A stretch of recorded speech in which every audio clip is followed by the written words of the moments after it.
Hello, everyone, and welcome again. On today's show, I am talking to Rebecca. She is from South Africa. Rebecca, welcome to the show. Thank you. I'm so excited. Oh, so happy to have you. So excited to chat with you and learn more about you. Why don't you just start off by telling the audience just a little bit about yourself, anything and everything you want to share. So I'm Becca and I'm 29 years old. And endometriosis essentially shaped my life in a very, very big way. So I'm really passionate about speaking out and possibly changing and impacting somebody else's path. I've got two baby girls. They're both miracle babies, and I'm super lucky to have them. And I'm currently a stay-at-home mom, but I'm also an extremely passionate and talented hairstylist. Just taking it day by day. Yeah. What's the weather like in South Africa right now? Right now, it's actually raining outside, but it's really hot. It's super, super hot here. But we're lucky with our weather, especially. So I live in a town called Johannesburg, and we really have amazing weather here. Most days are just beautiful. And I think that's why a lot of people live and stay here. We don't always have the best reputation. We're known for our crime and a bunch of other things, but it's a beautiful community and not one you can easily leave. And it's also shaped me. So I love living here. That sounds, even though it's raining, it sounds lovely. We here got 7 inches of snow overnight. So it is, oh my goodness, cold and snowy. Good day to be inside and recording a podcast. That exactly. is for sure. I've literally never experienced that kind of You've snow. Never seen snow. Life. Oh my gosh. I can't even imagine. Oh my gosh. Yeah. It's fun, but it also gets a little old after a couple of months of it. Just being cooped in and not wanting to go out. Yes. And I love to be outside. So yeah, it's just too cold. Well, good. Well, let's just start from the beginning. How did you, were early on, did you have pain with your cycle, or was there anything indicative that something was a little off when you were younger? So I have 2 brothers and I'm the only girl. So I'm a super tomboy, love getting out there, very competitive by nature, athletic, and just sort of from a very young age, I guess, wanted to be limitless. So I, would really put everything into whatever I started in terms of sport and school. I either went all the way or didn't do it at all. I'm not like an in-between person. All or nothing. All or nothing. And when I got my period in a house that's obviously predominantly male, it was an absolute devastating moment for me. I was 12 years old and I remember it distinctly. It's not really something I ever sort of knew about. I vaguely knew it happened, but not to this extent. It was pure trauma for me when I got my period. Yeah. And it's quite intense, but I went to my mom and I essentially asked her for a hysterectomy, at 12 years old. Wow. Obviously I didn't know what I was asking for. Sure. But the amount of blood and pain I was experiencing. So I did experience extreme pain and severe blood loss from the beginning. And quickly learned that it sort of would affect my ability to be active and do the things that I was used to doing. Right. Yeah. I mean, and that's like you said, you really were out there doing activities and sports and things. And at 12, it's still so young. 12 is still so young. Yeah. So have that experience, but moms kind of doesn't know anything about endometriosis, like most people don't. Sure. And she, pep talks me, and she was great about it. My mom's always been like a bestie for me. So she's a strong advocate for me to this day, and sort of coached me through it. But got to the point where I was starting to miss school. Wasn't so 2 maxi pads at the same time, and a huge tampon, just to control, leaking through my pants and clothes. Right. So eventually I didn't want to go to school anymore because that was happening. And it was embarrassing. Yes. But the pain was also debilitating. So my mom obviously started to recognize something wasn't right. I was having blood clots like the size of golf balls and passing out in bathrooms for 10 minutes at a time.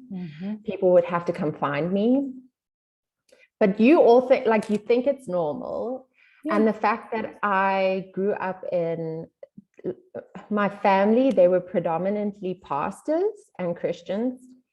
And you're kind of taught in that faith, it's discretion around your period, because one of the things that's taught is that like females essentially are unclean because they have a period. Right. And that's why they can't be on the stage as a pastor or whatever. I mean, that's a very old school view, but you are taught it. Right. So as a young kid, you kind of feel shame around it. Yes. So there's loads of shame and discretion, and you don't really talk about it, and you think this is just what it is. Right. I think with every childhood experience, and I personally believe that the majority of people have childhood trauma. So when it comes to the period, you kind of just think this is how life is, and let's not talk about it and get on with it, and you normalize it. But besides that, when you start going to doctors for help around this issue, from that age already, they start labeling you as like a hysterical teenager. She's emotional. Right. It's her hormones. Like, it starts then already. You're right. You're so right. Yeah. It really does start at that younger age. Like, she's overreacting, just ignore it. So this is like middle school, high school. Your mom notices you're having issues. She does see it's like out of the normal kind of situation where you're missing school and things like that. So she takes you to the doctor, and they start to kind of they normalize it and almost completely say that like you're overreacting. So what do? Do you just like live through this for those years, and just like you said, you just adjust your lifestyle to work? Completely. I basically, make it my life mission to carry on with life no matter what. And I try my very best. My parents moved us around a lot as well, so that kind of worked against me, because it was a lot of big changes. I never stayed at a school more than 2 years at a time. So, when I was having a really bad physical reaction from the endometriosis, it was always labeled as a mental and emotional issue. Right. And so from that age already, I was convinced that I'm the problem. Do you get what I'm trying to say? Yes. I'm sure every single woman with endometriosis can relate. Yes, 100%. I mean, I could go into my story when I was in those ages too, and I'm sure their parents were divorced at a young age. They just kind of, like you said, just like, oh, it's this, not pain, not, even though you're saying my cycle is so heavy, I have to use 2 pads and a tampon. Like, that's a red flag right there. That's not even pain related. Like, that is a lot of blood to lose, But because it's so normalized, and you tell someone in confidentiality, and their reaction because they don't know what to do with this information at that age, they kind of just change the subject, or let's move it along. This is uncomfortable. And so you quickly learn that your situation makes other people uncomfortable, you know. Or you think it's normal. I totally thought it was normal. You normalize it. You normalize it for yourself. Yeah. I was like, everybody's going through this behind closed doors, just nobody talks about it. That I literally thought that. Exactly what happened to me. But I did, like, because I've got the two brothers at home, I realized, like, if I mention that I'm like bleeding to the point that it's like all over my pants and there's clots everywhere, people don't know what to do with that. So you just stop talking about it and you just get on with it. Yep. And so that's when it started shaping what I did with my life, essentially. And so come matriculation, like basically when I graduated high school, I then have this boyfriend that we're going steady, and I start feeling these really strange symptoms and I feel really, really ill. And my cousin, who was very close with at the time, convinces me I need to go to the doctor. And it turns out I'm pregnant, which is like a no-no in the Christian community. Right. And how old were you? This is after high school, right after high school? Right after high school, I had just turned 19. Okay. And the doctor tells me I'm pregnant, and I have to go out and tell my dad, who's a pastor, I'm pregnant now. And the reaction is not good. So we go and have a proper scan done, and he's obviously furious with me. Yeah. And it shows I have internal bleeding, and it's an ectopic pregnancy. Oh my God. So now it's an emergency. Right.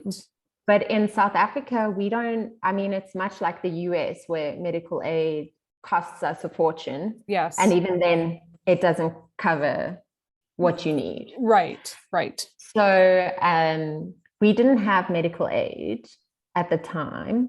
And there was just this, I felt so embarrassed and like I had really just messed up my whole life now. And so it's this long process. Public hospitals in South Africa are really hectic. I'm sure it's like that wherever this is, you know, public hospitals is a thing, without good medical aid or healthcare. And so we end up basically having to wait the entire day for an ambulance. But I'm an emergency case. I have internal bleeding. Oh my goodness. And that's so dangerous. Is it not so dangerous? No, it was so dangerous because I'm told it's an emergency. Basically, I think I'm going to die at any minute. Right. But the 19. I'm 19.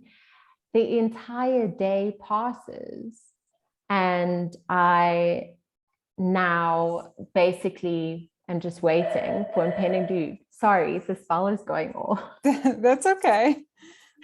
But we waiting it out and all's going good. And I remember getting to the point, so to give you a timeline, I basically got to this hospital the whole process started at like 9 o'clock in the morning, and it's now 1 o'clock the next day in the morning. Wow. And finally the ambulance comes and gets me, and I get taken to where I'm having surgery.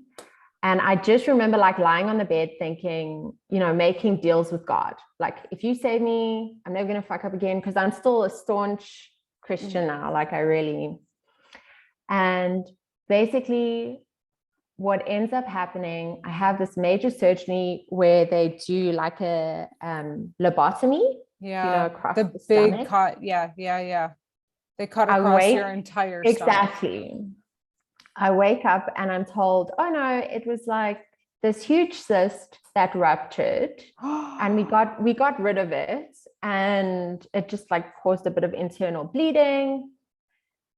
And it's completely vague, and I'm kind of dismissed. But because of the immense shame I felt, I never thought to follow up on the information. you know, it Right. wasn't something I really wanted to talk about Right. but when I do eventually go for my follow-up appointment, I'm told I actually had a miscarriage and it was an ectopic. So that at 19 years old was confusing and a lot to deal with. Right. But I kind of just ignore it. And, you know, things are happening around me. My parents end up getting divorced and we're moving on. And like I said, I'm this go-getter and I always want to prove my strength. So I just go into go mode. I'm like, I'm going to get this job. I'm going to work my ass off. My aunt gives me this amazing opportunity to work with her and she mentors me and I become this hairstylist. And, you know, it's amazing. And life is awesome. I'm working hard. I'm loving it. And I go into weightlifting and I'm like, you know, You're feeling you're at your best. I'm feeling life. I'm back. I'm proving myself. Yeah. Like I messed up, but now it's all good. And during this like time where you're feeling great though, are you still having like your cycles are still challenging? Exactly. Yeah. Yeah. But it's normal for me. Like, right. You're living with it and you're like, I'm living my best life. But then it gets to the point. So I start like wanting to compete in weightlifting. You know, I get into the whole CrossFit culture. Mm-hmm. It sucks me in because my personality. And I'm loving it and competing and blah. But then I start having these periods that are lasting like 3 weeks long. And I'm just like, when am I not going to have a period? Like, and I'm telling people and they just don't know what to do with the information and it makes me uncomfortable. So I kind of leave it, but then decide I'm going to see a gynecologist. Let's see what's happening. Go to the gynecologist and she says, well, you have this like huge cyst. Let's watch it, see if it disappears. Yeah. It doesn't. And obviously because of my previous experience, I'm immediately like, oh, this is bad. It's scary, right? Because you're like, is this going to rupture again? Am I going to go through all of that again? Yeah. Exactly. I think something that we as patients don't talk about enough, and I actually want to do a whole podcast on this, is almost that like trigger of you go again and there's another cyst or there's this, or they found more endometrium. And it's just like, and then we have to accept it, but the fear that comes from that, but you know, we usually soldier on and put on a brave face, and it's really hard to hear that again, right? Yeah. Very because hard. You're like, wait, what? There's a what? But when the people around you have never had that kind of experience in their life. Right. So you have no idea, like, why is this happening? And your doctor, no offense to the doctors, isn't saying like, this seems fishy and you had a big one before, and maybe we should be, I don't know, looking into why this is happening. Exactly. And because they are, I think, are in the zone of facing these kind of issues all the time with women, you know, like any profession, it just becomes the norm. Yeah. But for you as a young, you know, adult, one of the things that shaped me as well on this journey is my dad, like our family, we lacked a little bit when it came to finances. And so whenever I needed the doctor, it was a huge strain. Yeah. And there was also a lot of guilt around that. Absolutely. So I would try my best to just suck it up. I sucked a lot up. And the one time my dad was particularly stressed, and he actually ended up like asking me if I'm a hypochondriac. And I then, you know, started questioning myself and wondering if like, am I making up this pain? And so I mean, there's so much to unpack there that we could probably talk about for 2 hours, but the cost. That's why that's why I do therapy. What I'm just saying, like the cost is something that we don't often talk about, how expensive it is to have this illness or PCOS or any other type of chronic illness, specifically in, you know, people who are assigned female at birth. I mean, I do feel like we are dismissed more often. So that part, and then just the people not believing you. So, you know, very similar to you, my dad, one time I was in so much pain and I was like pale, rocking back and forth on the couch, like literally rocking back and forth. Like I probably looked very crazy to him, but he probably had never been in that type of pain, right? Yeah. Where you're passing out, whatever. And he was just like, are you on drugs? Like he asked me, I will never forget that. And I was like, I'm 15. Like, I'm so like, he must've thought I like ingested something. I don't know, but I was like, this happens. You're so hurt by it. Every 28 days. Like, how do you not notice, So it starts shaping you. It starts shaping the way you deal with this very serious. Abnormal condition. Yes. And it's so interesting actually, because I only recently Googled female hysteria. Oh yeah. Have you done it? Yes. And I encourage anybody listening to do it if they haven't, because it gives you, I don't know, for me personally, it gave me perspective. But as a teenager and a child, you expect the community around you to give you the benefit of doubt. And so particularly whenever I hear somebody has endometriosis or symptoms like me, I immediately know they're a strong person, because you cannot not be a strong person. It will make you strong. Yeah, it will make you strong. And I almost feel like every person, I've met hundreds of people with this disease and I've interviewed a lot of them. But in person, I've met them too. And I will say all overachievers, all very strong, all very compassionate and empathetic. And when you say this disease shaped my life, I say that all the time. It's made me who I am.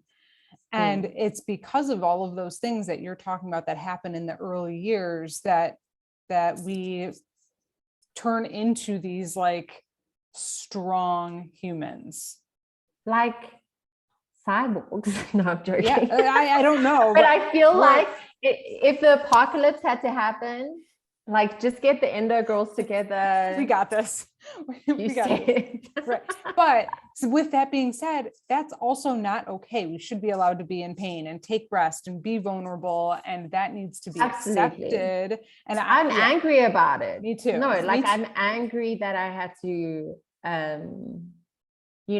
get this strong and because if you had something like leukemia or diabetes or something that was much more well-known, you would have been treated differently. It would have been different, right? And that's the whole reason why I do this show and why I speak about my story, and because these conversations change the future generations from hopefully not having to do what we had to go through. Absolutely. And part of what I wanted to mention, and that I'm so extremely passionate about, and I don't hear enough of, because it's kind of taboo in our community. But after my first procedure, when I got my diagnosis in 2017 for the cyst, I had no idea. Let's back up really quick. So you go to let's stay in order. Okay, so I go they have this, they tell you have another cyst. Then what happened? I jumped the gun. So no, then you're fine. She tells me, you have to have a surgery. This is not going away. And I'm like, I don't have medical aid. And she's like, it's fine. I know someone who's good and he's in the public system and we're going to hook you up. And I'm like, sweet.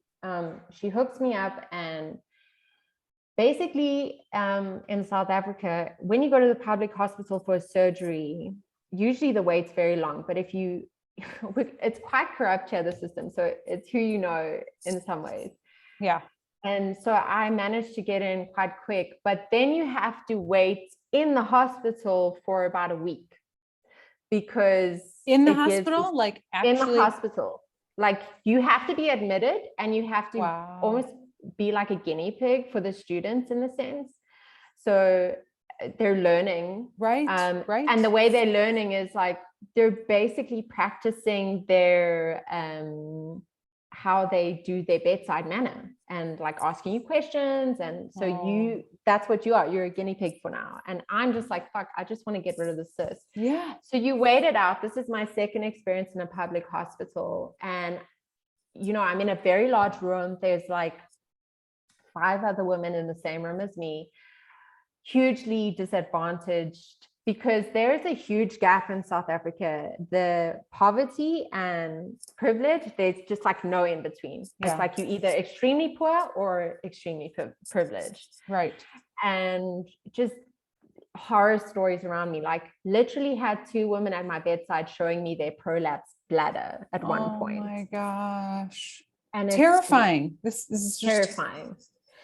But eventually I have the surgery, wake up, and he tells me you have endometriosis, but like no detail beyond that. You're just like, you have endometriosis. And he says, have children, have babies, and it will go away. You just have to have babies. Like, and I mean, how often do you hear this, right? And this is still being told to people, and it's 2022. And that is a myth for anyone who's listening. If you listen to this podcast, I'm guessing you probably already know that is not true. And this is why I'm so passionate about it, because I'm getting told this at the age of 24. Right. And I had no desire previously, because I'm like, I want a career and I'm like set on that. I wasn't one of those girls who like yearned for a child or anything from the get-go.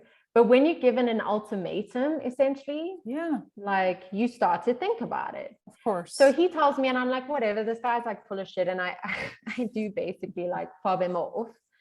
But then the pain is 100 times worse. And I'm just not getting better.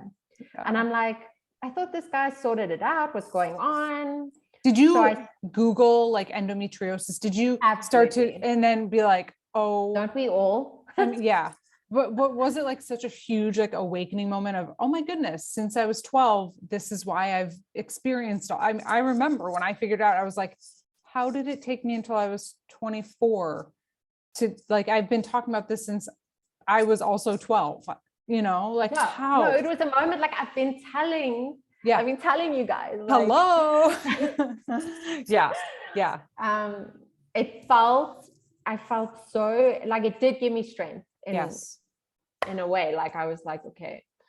Did you go back to your family or like your dad or your family and say like, hey, I have this chronic illness called endometriosis?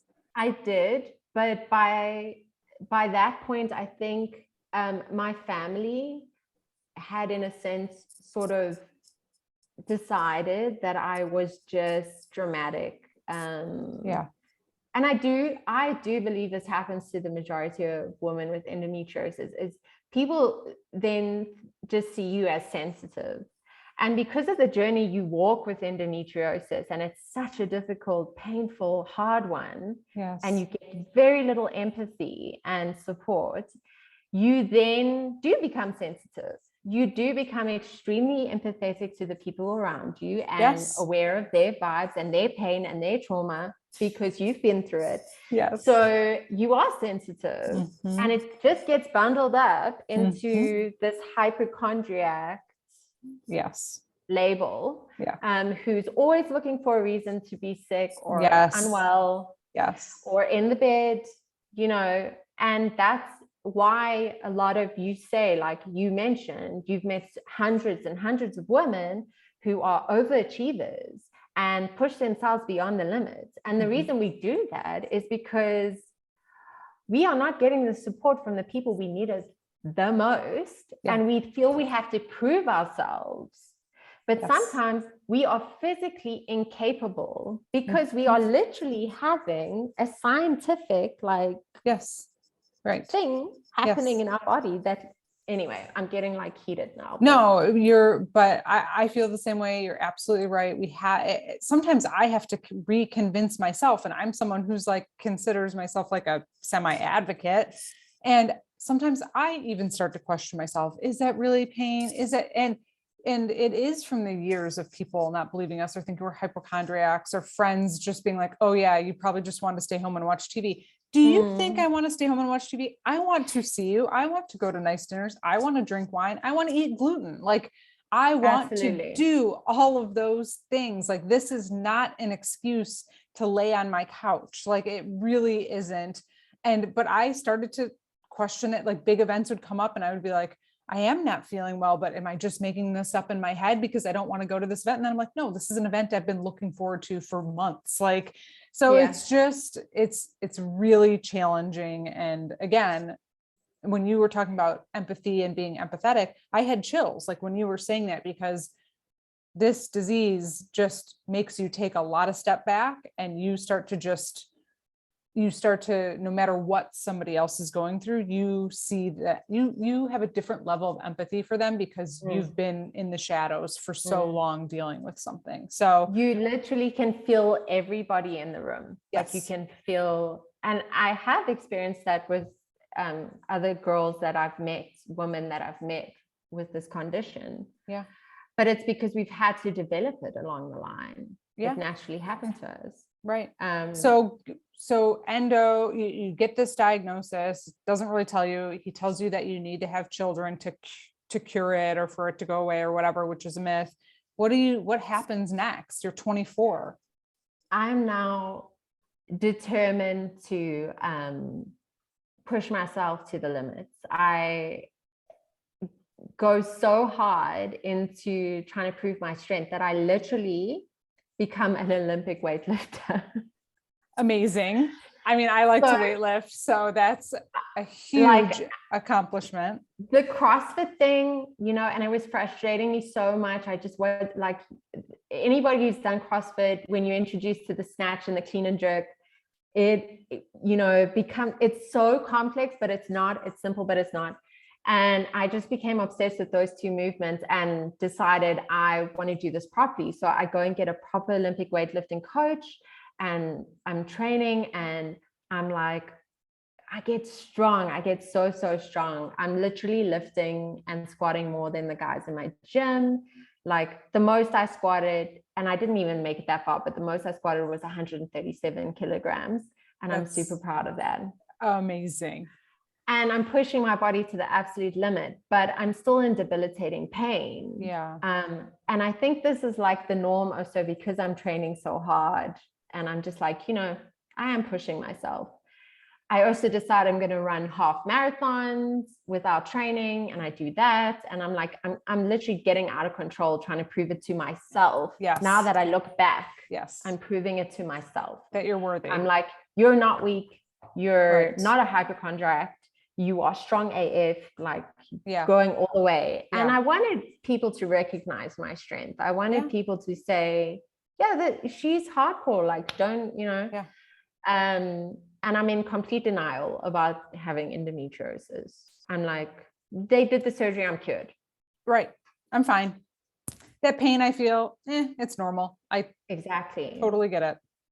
But then there is like this nagging feeling, and I reach out to a community, and I start looking on Facebook and researching, and I find a support group, South African support group, and they start mentioning doctors' names, and I quickly become aware that there's literally like a handful of specialists. Right. I mean, if you've done the journey, you know what I'm talking about. I do. Yes. And the people who are listening, they do too. And if you don't, reach out to us. We'll tell you. It's a hard journey it's a hard lesson to learn. Yes. So I end up like booking with one of these specialists, and he's amazing. And he's actually come up with this whole thing, CT scan that you can have to see if you have endo. And he does actually pick it up in the scan, and we scheduled the surgery, and we're going to fix it now. A week before my procedure, he suddenly passes away from cancer, like just out of the blue. Oh my gosh. And he was such a big advocate for endometriosis in South Africa. We don't have many. Right. His name was Dr. Van der Vat, and he was amazing. So I never get to have the surgery with him, but I still had an appointment with him, and I get a phone call, and they tell me, look, he has been training this guy for a long time, and he would love to do the surgery if you're open to it. And obviously I'm like, you know what, I'm going to go for it, because I'm desperate. I'm in extreme pain. I'm having, I can't do my weightlifting like I want to. And it's just, so I end up having the surgery, and he does it. And he does an excision, my first excision surgery. So now this is your third, because you had the This is first my one third when you're surgery. 19 and then the cyst. Exactly. And now this is And your this third. is in 2018. So I have my Okay. excision surgery, and he tells me like loads of endometriosis on your left abdominal wall and up towards your left ligament, like at the bottom of your diaphragm. Yeah. And around your kidney, which was causing me just like extreme pain anytime I had sex. I had a lot Back of IC pain. symptoms, Yeah. back pain. Yeah.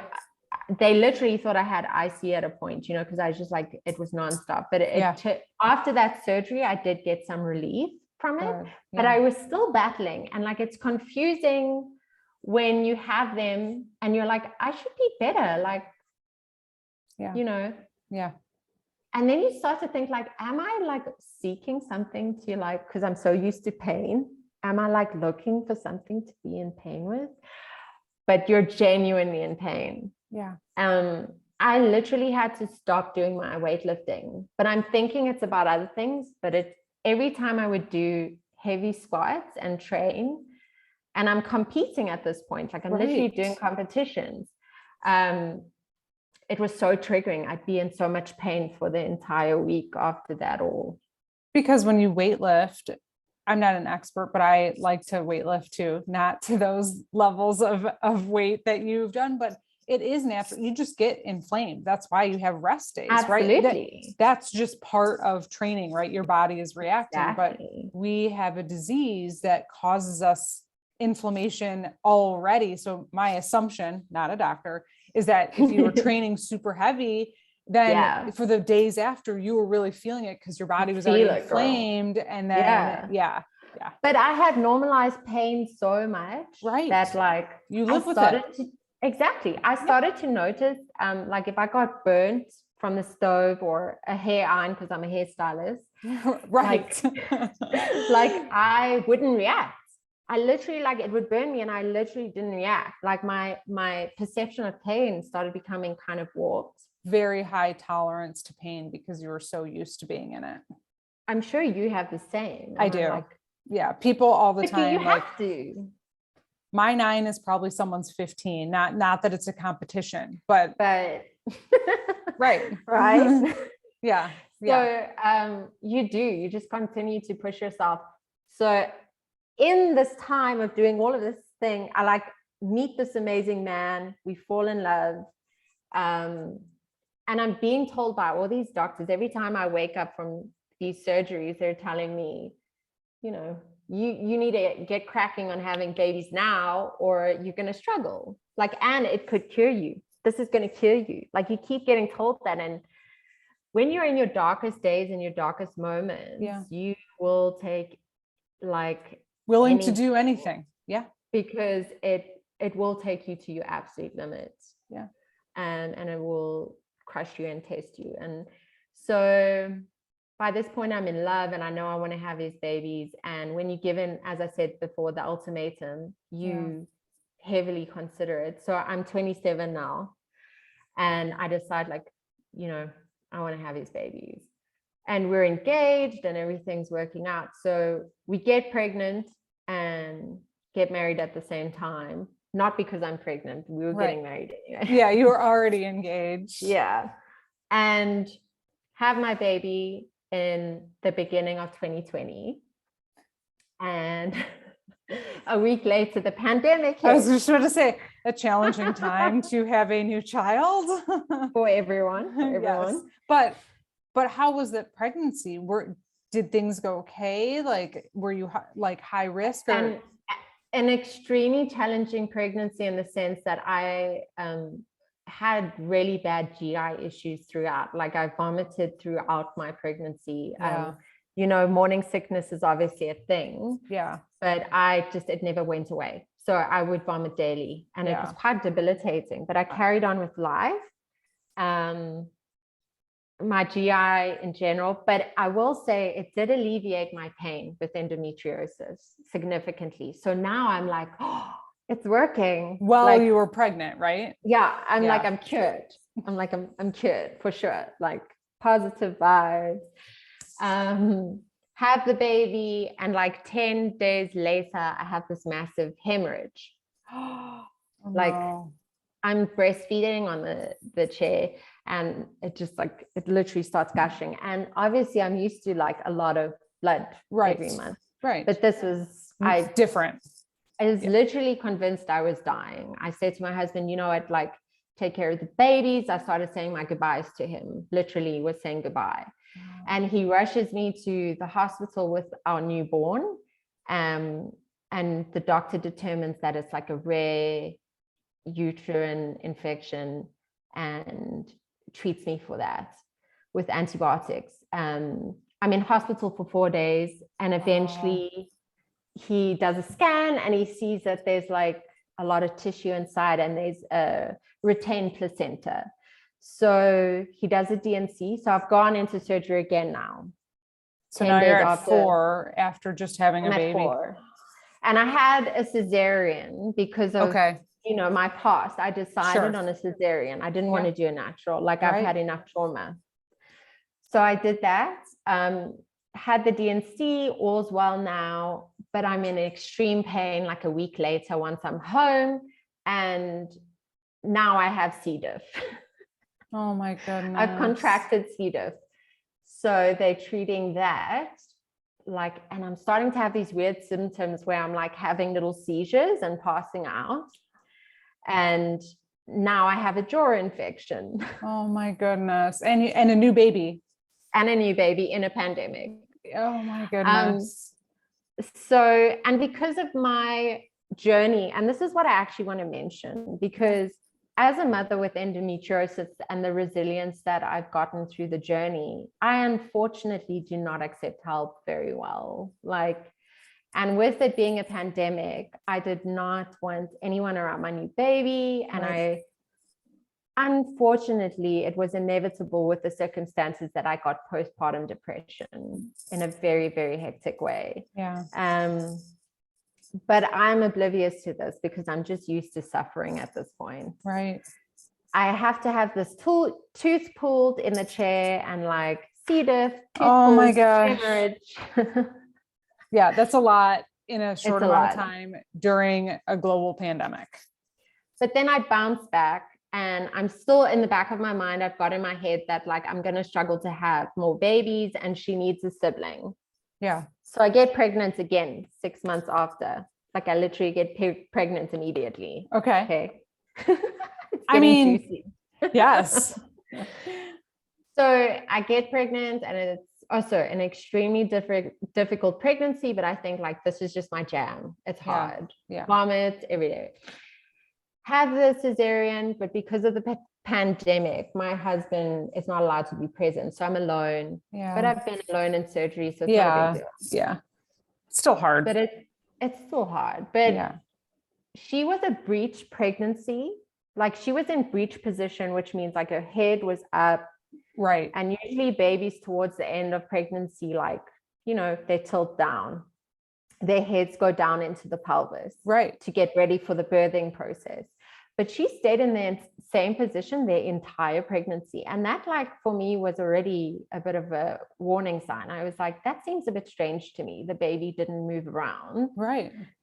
And so I am having my cesarean, and I quickly realized they're really battling to get her out. Like, they're literally wrestling my abdomen to get this child out. Oh my goodness. Right. Because you're awake. Skip all of that because we're talking about Endo. She comes out, she's healthy, she's amazing, she's fine. But I'm still just feeling this intense pain, literally immediately. Right. It does not go away. And I tell my gynecologist, who happens to be my endometriosis specialist, and he's like, we should just at least wait for the healing process before we're considering endometriosis here. So I give it time, but it's really, really bad. Yeah. And with the lack of sleep and the hormonal imbalance, and everything I've been through in the last 2 years, right, I just start hitting the wall, you know, in terms of pain. Yeah. And I essentially have like a breakdown. And my husband now suddenly is like, whoa, what's wrong with you? Like, are you okay? Yeah. So my mom jumps in, my advocate, and she makes this emergency appointment with my gynecologist. As you know, most specialists are very difficult to get an appointment with, like short notice. Yes.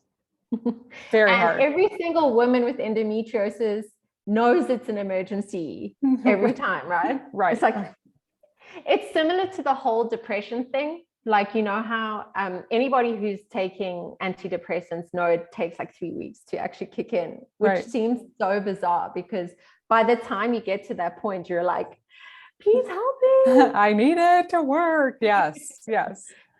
So I get this appointment and he does an internal and he's like, no, your uterus feels boggy.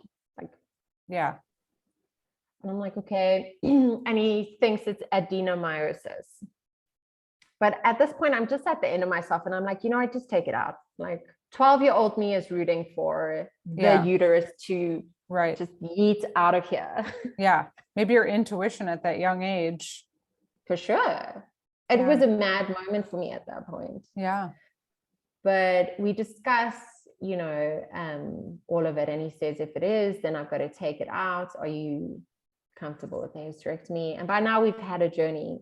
So I just say, take it out. Like, I'm done. Yeah. I'm also done with all these complications with every pregnancy, and it's scary every time. Yeah, for sure. And so we schedule this hysterectomy and I have it done. But I'm totally like not prepared for it mentally or emotionally. Yeah, it's a huge decision. It's a huge decision. And I was like, I never anticipated the amount of loss and grieving that I would experience with it. Especially because it was like literally 4 months postpartum. So I had just been through that journey.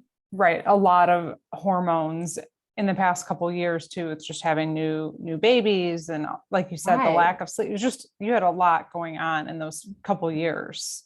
Besides that, like I found so much strength and connection in the endometriosis community. Right. But in this particular circumstance, I suddenly realized that there wasn't really a platform for that, because the women who are told that pregnancies will cure them and then try it and do it, and then are successful at it.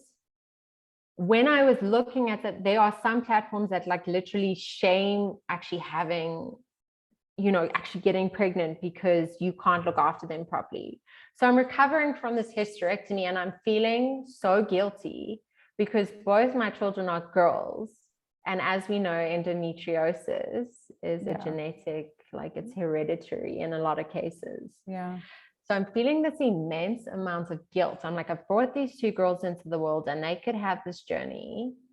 Besides that, I'm really battling to like be the present mother I really wish I was right now. Right. And I don't feel I can really talk about it because there are so many women who are trying so hard to have these babies. Yeah. And it's heartbreaking and it's traumatic and it's unfair. Yeah. So you don't feel like you have a right to talk about your trauma or pain or complications because you had 2 healthy babies naturally. Right.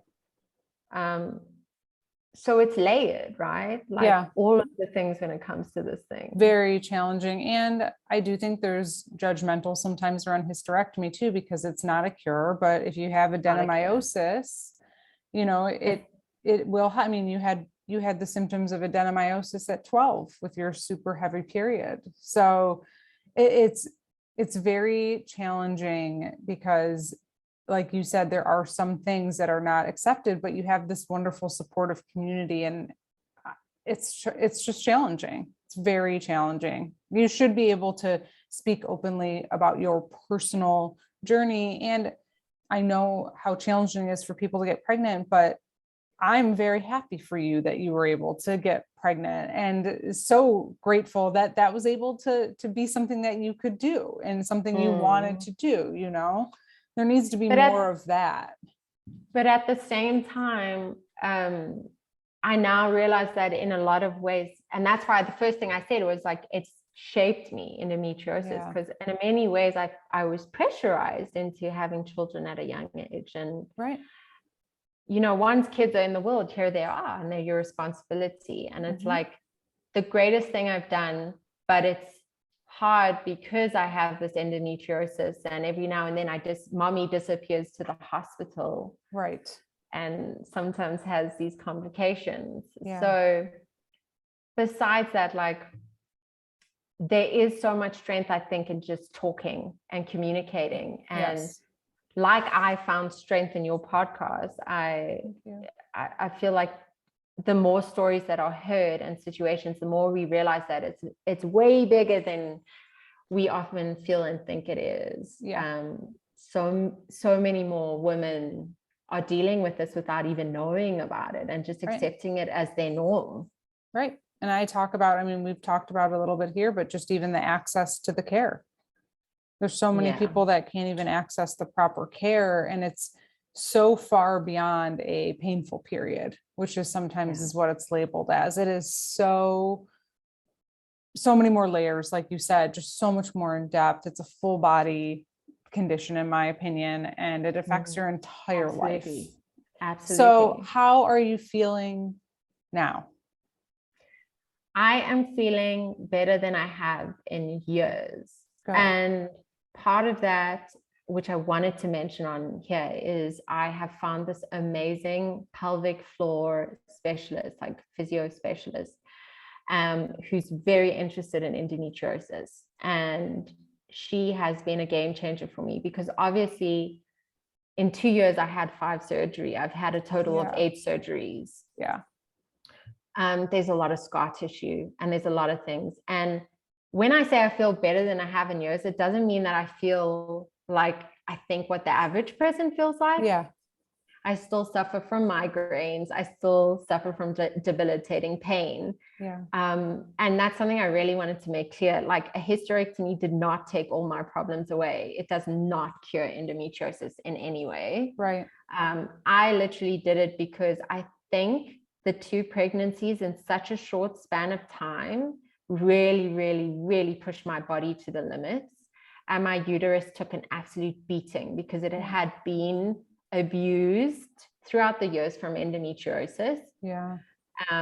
And, you know, as a result, I was covered, I had a really big fibroid, and it was just, so I'm glad I had it taken out. But I know that's not the end of my journey, and it isn't for most women. You know, it's a continual little, it's a chronic, unfortunately it's a chronic condition. And I think even when you talk about, like, we're so strong, and there's part of us that like compartmentalize it. And I know I'm a huge denier, or like I talk with another friend about after surgery, you think I'm going to be fine. I'm going to just go back. Like, life's going to be totally normal.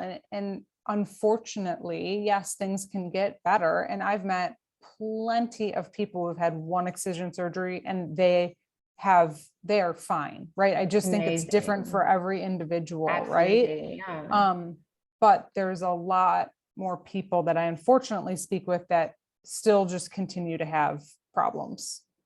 And I think that's what's important about, like, I'm really hoping, God forbid, if my daughters do deal with this, and like I'm willing to say, like, if they do, I hope by the time if they do face this challenge, that it will be treated much like it is, you know, when people get cancers or other chronic or hectic, life-changing conditions. It's a very individual, complicated thing. Often when you hear about cancer patients' journeys, and I hope I'm not like triggering anyone, because obviously I've never had cancer and it's a sensitive subject, but they'll treat one infection and it will quickly turn into another one. And then they've got to find another thing. And it literally is like a spider's web. And endometriosis, in my opinion, is much like that. The havoc that it does on your body is much larger than people admit, and that is actually accepted. Yes. Yes. And that's why so many women's journeys are very different. And yes, you're going to have scar tissue as a result, because we're talking about people like recently, that amazing young woman my age who passed away because she was dismissed for far too long. I think it was something like 4 or 5 months that she was being shut down. Yes. Aubryon, isn't it? What's her name? Aubryon. Yeah. It's unacceptable. It's unacceptable. 100% unacceptable. It's because like this, it literally takes being cut open, and the doctor's actually saying, "Oh my gosh, everything is fused," and